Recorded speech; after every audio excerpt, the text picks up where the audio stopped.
బంగాళాఖాతంలో ఉత్తర ఒడిశా తీరానికి సమీపంలో అల్పపీడనం ఏర్పడింది.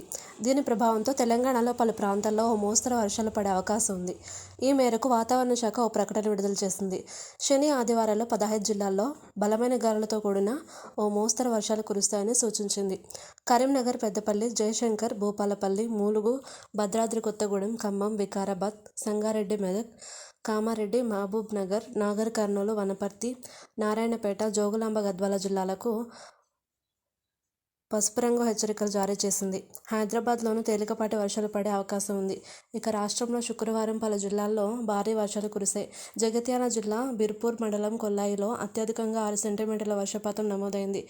జయశంకర్ భూపాలపల్లి జిల్లా రేణిగుంటలో 3.6, రాయికల్ మండలం అల్లిపూర్లో 3.1, హన్మకొండ జిల్లా నడికుడిలో 2.6, ములుగు జిల్లా వాజేడు మండలం ధర్మవరంలో 2.2 సెంటీమీటర్ల వర్షం కురిసింది.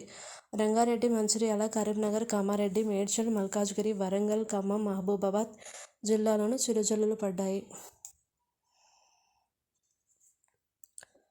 మరోవైపు జూలై 4 నాటికి బంగాళాఖాతంలో మరో అల్పపీడనం ఏర్పడే సూచనలు ఉన్నాయని వాతావరణ శాఖ నిపుణులు అంచనా వేస్తున్నారు.